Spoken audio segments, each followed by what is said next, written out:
So the Intel ARC B580. At this point in time, you might think you know everything there is to know about this GPU, but I've got some news for you. Our initial review, it showed that it was a pretty good graphics card. It just lacked a little bit of consistency here and there with fluctuating performance from one game to another. But I'll be very honest with you here. That video was actually cut in a big way. We intended to have a lot more content in it.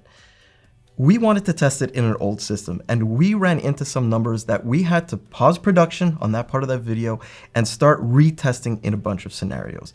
Because there's a lot more to this GPU than you might expect. So let me give you a little bit of background here. Well, it's nice to see how a GPU performs in the best case scenario like we did by pairing it up with a Ryzen 7 9800X3D. The reality is most budget-focused GPUs will likely be used to breathe some new life into those older systems. Even Intel themselves pushed that narrative in their presentations. And that sort of makes sense since most popular budget-focused GPUs from more than half a decade ago are still going strong in people's systems.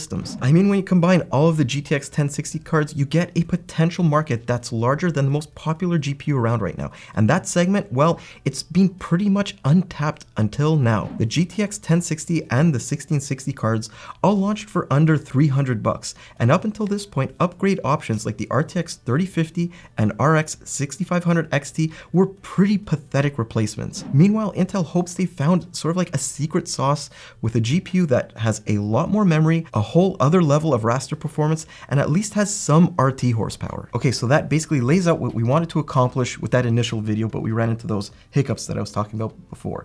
So will the B580 give people with sort of one of these, a Z390 motherboard, that's I think almost like 5 or 6 years old right now, a clear upgrade path? Or will that older system cause a bottleneck, causing people to sort of like throw all that money into the wind without better performance? So to find out, we used an Intel i5 9600K as a CPU that's representative of what was available during the GTX 1000 series' life and sort of into the GTX 1660's lifespan. The Asus Prime Z390A motherboard was used here, and I also need to emphasize, this Z390 has resizable bar functionality backported into its BIOS, so it was enabled for all of these benchmarks. The GTX 1660 Super is here as a GPU that people might be upgrading from if they have that system, and the RTX 4060 and RX 7600 as alternatives that would likely be cross-shopped against the B580. I also added the RX 6700 XT as an option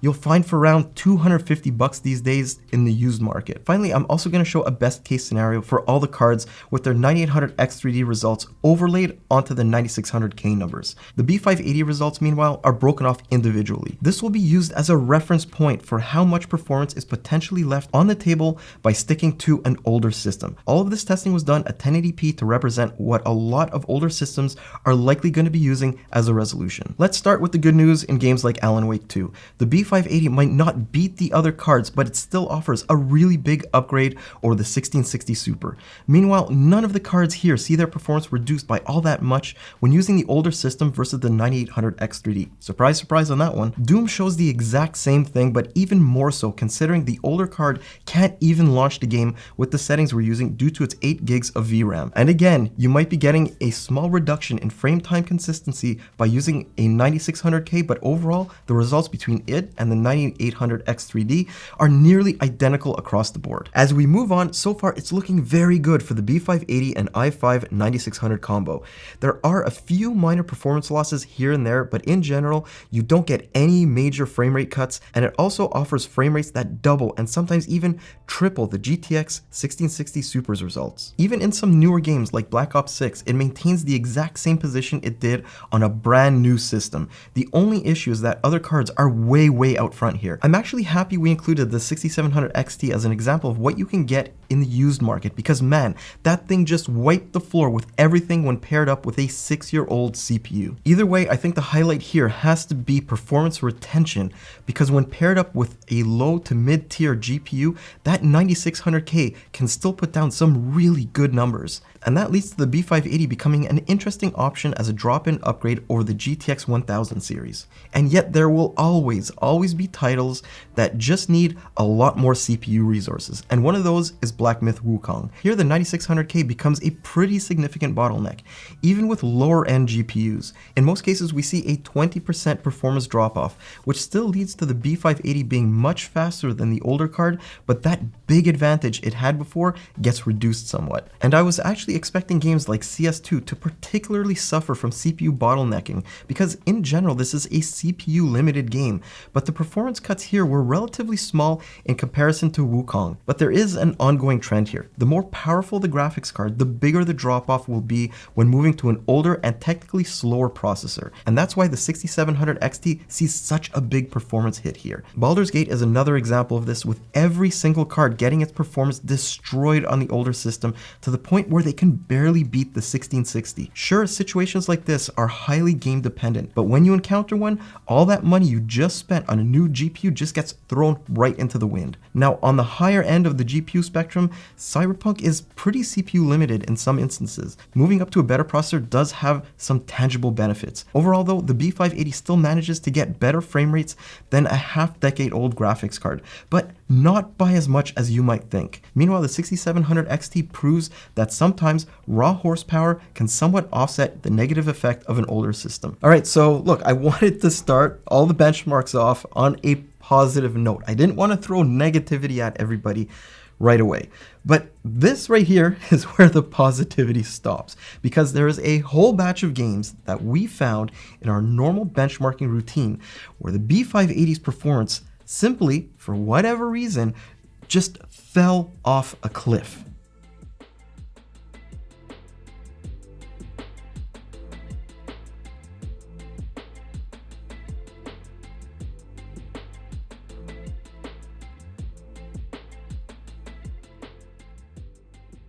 And look, with a 6-year-old system, we expect there to be a lot of CPU limited situations, and we already saw that in a bunch of games. Space Marine 2 sees every single GPU performing worse than they did with the X3D. There's no news here, but while those GPUs saw reductions of about 10%, the ARC B580 tumbled down into the gutter to the point where it offered no better performance than the GTX 1660 Super. We saw the same thing in Hogwarts. The Intel card went from a decent competitor to a terrible choice. And look, the B580's frame rate consistency, it was never good here to begin with. But when used on the older system, this thing was a stuttering mess. While it technically beat the Super in averages, the overall experience was just much worse. By this point, you've probably come to the same conclusion we did. Something isn't going according to plan here. For whatever reason, in quite a few games, the B580 sees a drastically larger negative impact when moving to the older system than the other graphics cards. There are even some titles like Spider-Man where the B580 goes from being the fastest GPU here with the 9800 X3D to getting beaten by the 1660 Super when both are used on a 9600K. And closing things off with Starfield, the ARC card, initially it had very competitive frame rates when we tested it with the fastest gaming CPU around, but on this older system, well, it delivers what I would call an unplayable experience, one that's actually worse than the GPU it could replace in an older system. So let's just cut through the BS here and get straight to the point. The sensitivity of the B580 to an older system should raise red flags for everybody, because this is a situation where this card should shine. This is the market that it is sort of marketed to, for people who want a simple drop-in upgrade to an older system. And it's just falling flat on its face in some situations.